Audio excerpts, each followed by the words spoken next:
Hello and good morning. My name is Nick Marro with Occupy Fantasy. You could find me on Twitter at Nick Marro DFS, and I am here today to help you kind of break down and just give you a high-level overview for tonight's four-game main slate for NBA DFS on both DraftKings and FanDuel. If you're not already a member over at Occupy Fantasy, I highly recommend you come and join us. You get access to our model where you can sort by value for DraftKings, FanDuel, and Yahoo. We have OF Index, which is going to tell you the best plays on any given slate, ownership projections. We have a lineup builder, whole bunch more. And we also have a Discord channel with dedicated experts to each individual sport. And we have a 30-minute window leading up to each lock where you can ask your questions. But yeah, one of the best sites in the industry, in my humble opinion. We've had a lot of success so far to start the season. And if you could, please just like the video, click subscribe. We have just four games tonight to talk through, so it should be pretty easy to get through this quickly. But yeah, I mean, there's definitely major injury news in several of these. So unfortunately, I mean, we're going to start with Orlando at Indiana. And unfortunately, I say, if for Indiana, they lost probably their best player last night, and Tyrese Halliburton left the game with an ankle injury. So let's start there. Um, Looking at the odds, which we have on our site, the 6 o'clock game, feel free to ignore Toronto at Atlanta. It's not on either main slate. So we're not going to talk about that today. But yeah, the Pacers are 6 point favorites at home. We're looking at a 227 point total, so pretty strong game environment. Excuse me. But yeah, I mean the issue here is that Tyrese Halliburton's going to be out. He's the highest usage player for the Pacers. So we're going to see kind of a trickle down effect where all the other starters are getting more usage. And it's going to be a lot more minutes for a guy like TJ McConnell. So TJ McConnell is very likely to start at point guard. Keep an eye on this news. He hasn't been playing a ton of minutes this season, but when he is in there, he averages about a fantasy point per minute. So if we see him starting and he's going to be pushing that 30-minute mark, he's certainly a lock to probably hit value here. So taking a look on DraftKings as well. Yeah, just 3,800. I think he's going to be an excellent option. 4K over on FanDuel. But moving right along, I mean, really everyone in this starting lineup is going to look good now. Benedict Mathurin's kind of the early front runner for Rookie of the Year. He's been a great scorer. I think he's someone we can look to. Ideally, he's going to be starting here. Andrew Nemhard, he's been starting a few games. Really, again, I can't emphasize this enough. Keep an eye on that starting lineup. I think you could go to either Nemhard or Mathurin as kind of a secondary play. Both are going to look great here, but the priority is going to be McConnell if he starts. Buddy Hield looks excellent everywhere. I mean, his price is up a lot from where it was when he was on the Kings, but he's definitely taking a lot more shots. And with Halliburton now out of the lineup, I think it's safe to say that we're going to see a ton of Buddy Hield moving forward. So O'Shea Brissett, he's okay if he starts. Chris Duarte, I believe, still out for the Pacers as well. And then in the front court, I mean, Miles Turner, he handles the ball a bit more than you would typically see from a big, so he could see a bit of a boost. Really, everyone is seeing a boost on this Indiana team with Halliburton out. And you could see that kind of reflected in the Occupy model here. We have Hield and Turner popping towards the top as really strong plays. Nemhard's there for yeah, I mean, he's popping on index, and index is going to kind of factor in upside first and then price. So when you're seeing kind of mid to high price guys there, that's no surprise. When you're seeing value guys pop towards the top of the index, usually those are plays you can't ignore. Um, as far as value goes, yeah, Nemhard's popping towards the top. Jalen Smith, again, keep an eye on that starting lineup. If he's in there, I do like him a lot. Better on DK where he's only 4,800, but he does have that power forward center eligibility on FanDuel. But yeah, TJ McConnell if he starts, Buddy Hield if he starts, these guys are all priorities because not only are we getting Halliburton out, but we're also facing an Orlando Magic team that has pretty terrible defense on their end. So I do like these Indiana Pacers. Again, the more the merrier, really. I'm comfortable using Smith. He's been somewhat inconsistent, but last night we saw him go off, 18 rebounds in just 30 minutes. So yeah, love the Pacers. I think that's where you're starting most of your builds. We're going to talk about Philadelphia in a minute as well. That's another team we're going to be looking at heavily today. But yeah, over on the Orlando side, I mean, they're dealing with some injuries, probably nothing as dramatic as Halliburton.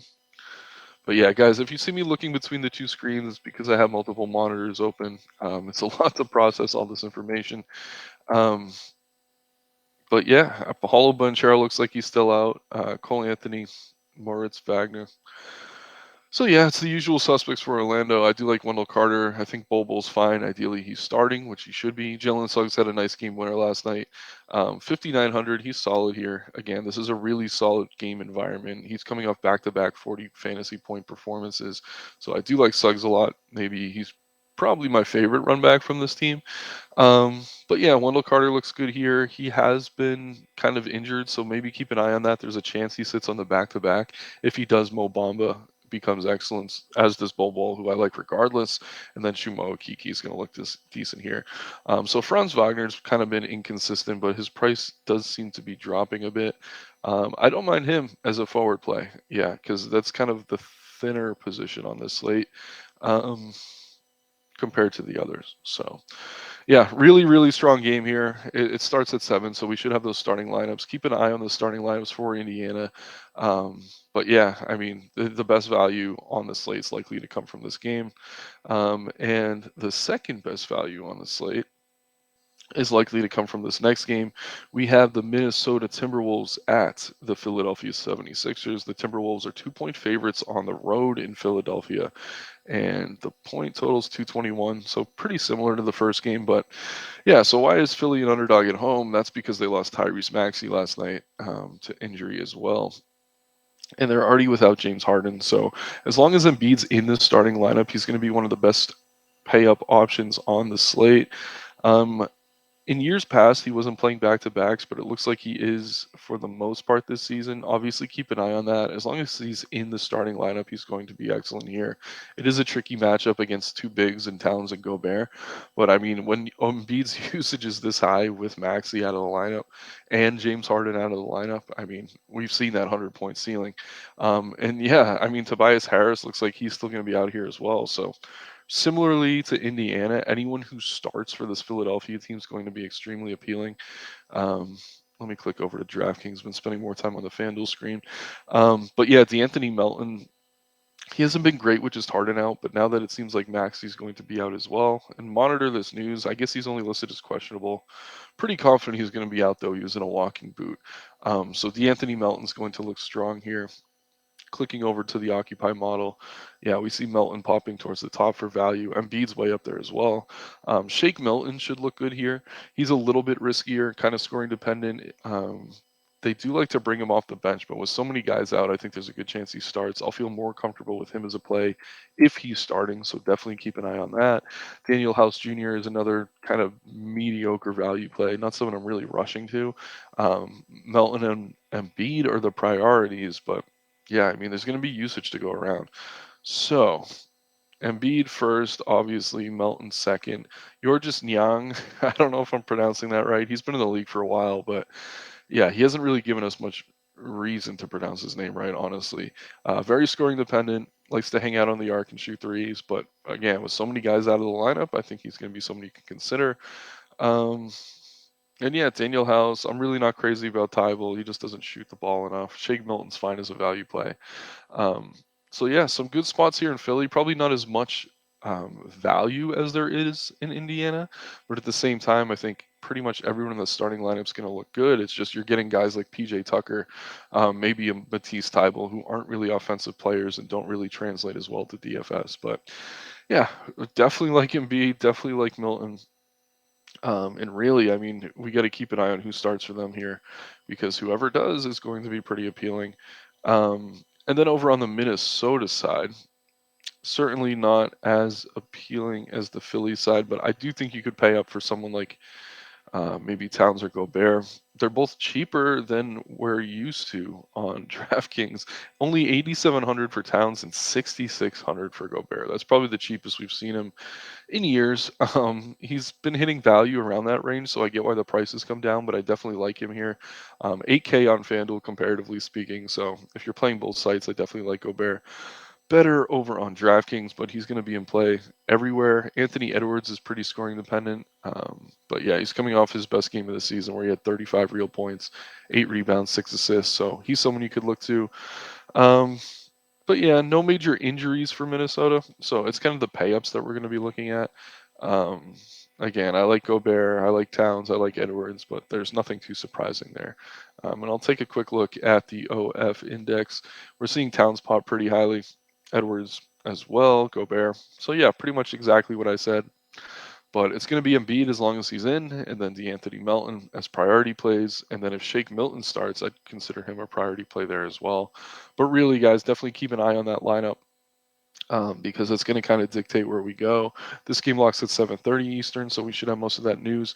So you're getting a lot of value in these first two games and kind of your priorities, and then there's a big break from 7:30 till 10 p.m. where Utah is facing the Portland Trailblazers.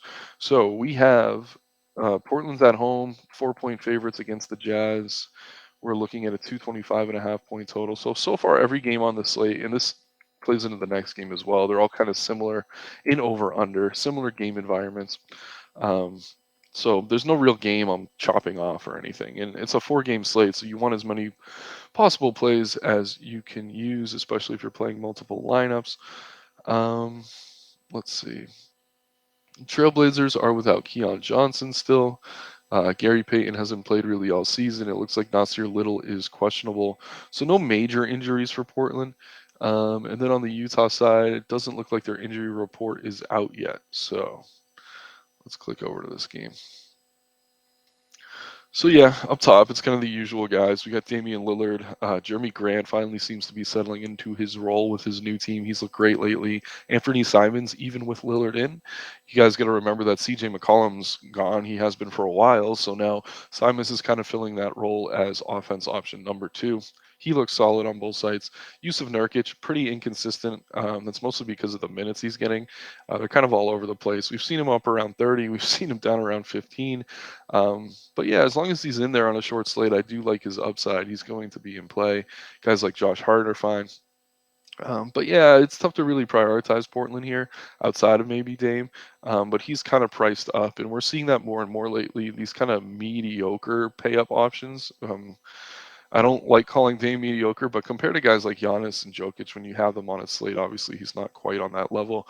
But on these shorter slates, they have to price these guys up a little bit more. So I am fine paying 10K for Dame. Only 9,200 on FanDuel, definitely very, very appealing over there. So let's talk about Utah quickly. I mean, Lauri Markkanen looks fine. He's had a lot of good games. He's kind of priced appropriately though, so I don't know that we're getting tons of upside with him. It is a great game environment. I do like Clarkson, Conley. Vanderbilt's okay, very, very much boomer bust. Similar can be said for Kelly Olynyk, Colin Sexton. These are all kind of boom bust mid range plays. I would maybe mix in 1 or 2 of these guys to kind of fill out your lineup as a last man in, but there's really no one in this game I'm prioritizing over the few plays I mentioned in Indiana and Philadelphia. So good game, really knowing you have to force. I'll quickly look at the index here. Yeah, Lillard obviously popping towards the top. Markkanen, no surprise there. Jeremy Grant, Yusuf Nurkic, pretty much everyone we discussed. Josh Hart's getting up there. Again, small forward's pretty thin tonight, so I could see going to him. And then the Utah guards, they always look solid, but really their ceilings are kind of limited. It's rare we see them get to 40 fantasy points. Excuse me. So yeah, we're moving into the last game here, making really good time today. Mostly because it's a 4 game slate. But yeah, we get the Clippers 9 point favorites at home against the Spurs. So this one's a little bit interesting, namely because it seems Kawhi could be back. Is he on the injury report today? I'm not seeing him in there. I'd be a bit surprised. Um, yeah, I mean, he had the day off. I don't think we're going to see enough minutes out of Kawhi to want to play him right now. I think Paul George is still your priority here. Again, he's kind of priced up similarly to Dame for the short slate, so I'm more comfortable paying for him at 9,600 than I would be on another slate. 9,800 on DK is definitely similar. Again, Kawhi, unless we get word that his minutes limit has been lifted, he's not someone we can really prioritize. I like Marcus Morris as kind of a mid-range play. He's just taking a lot of shots. Same with John Wall. It seems his minutes are finally ticking up. Reggie Jackson, if he starts, he should. He's a fine play here. Very inconsistent, doesn't always shoot the ball, especially when Kawhi's back. But we saw him go for 6, 7x value last game, so there is upside there. A guy like Norm Powell, he's fine. I mean, the less Kawhi plays for him, the better, though. So if Kawhi is starting again, I probably don't get to some of these mid-range to lower price Clippers. Over on the San Antonio side, things certainly get more interesting. It looks like Jakob Poeltl is questionable. Devin Vassell is questionable. Keldon Johnson is probable. Romeo Langford is still out. Um, but yeah, this is probably the spot you got to keep an eye on. So it's tricky because these games lock 2, 3 hours later than the early games, so you kind of need to have a plan to pivot. Because if Podol's out, we're going to want to go to a Charles Bassey. He's been really solid lately. In the absence of Zach Collins as the backup center, he's not seeing a ton of minutes, but his fantasy point per minute rate has been so high that he's been a good play on many slates. He's coming off maybe his worst game of the year, but if Podol's out, I mean, he's going to be excellent, excellent value at the center position. We could even see Isaiah Roby become relevant if both Podol and Keldon Johnson are out. And we saw Keita Bates-Diop start and have a massive, massive game in the absence of Keldon Johnson last time out. He's going to look like good value on both sides if those guys are indeed out. So it's tricky. Maybe leave a little extra salary on the board so you can pivot around if some of these guys are ruled in. But let's see here. Who else we got? Yeah, Devin Vassell as well. I mean, if all these guys are out, Trey Jones is probably going to be running this offense. There's going to be some blowout risk here. But Pop usually does a good job keeping things close. And if we see Josh Richardson slide into the starting lineup for someone, maybe he's a decent mid-range value play. But yeah, this is a fluid situation here. Jeremy Sochan, another value play I like a lot. I assume he'll be in the starting lineup even if most of those other guys are healthy and in. So Sochan's someone we can look to. Let's see if the model's agreeing with me here.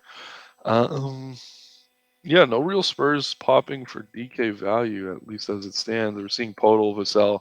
They're still in. So if they're in, they're good plays. If they're out, that's when we're going to see a bunch of guys kind of pop up for the Spurs. Similar situation over on FanDuel. So hopefully everyone's healthy and they play. I think we're getting enough value from Philly and Indiana that we don't necessarily need it all from San Antonio as well. And I think if you want to play Clippers, you almost want that game to stay close. So it's probably better if we get those Spurs in tonight. So definitely have a plan to pivot in case they're out. We will be seeing injury reports throughout the day, so there's a good chance we get an update. Um, but yeah, if you haven't already, become a member at Occupy Fantasy. You join our Discord server. You get the pre-lock live question and answer with an expert every day. Please subscribe to the channel. Please like the video. And if you haven't signed up for Occupy, you get access to our injury reports. This wonderful Occupy model here where you could sort by value for each site, ownership, and I mean, as news comes out, this is updating in real time. So I'm sure we see ownership and adjustments just from when we started this video. Yeah, be down to 45% on both sites. Um, it looks like more people might be playing Towns now, and I get that from an ownership perspective. But yeah, 4 game slate tonight, guys. Should be a lot of fun. Again, my name is Nick Marro. You could find me on Twitter at Nick Marro DFS. There's links in the description to sign up for Occupy and to follow both me and Occupy Fantasy on Twitter. Um, really fun 4 game slate tonight. Definitely keep an eye on the news. I'm looking forward to it. Happy Saturday, and let's make some money.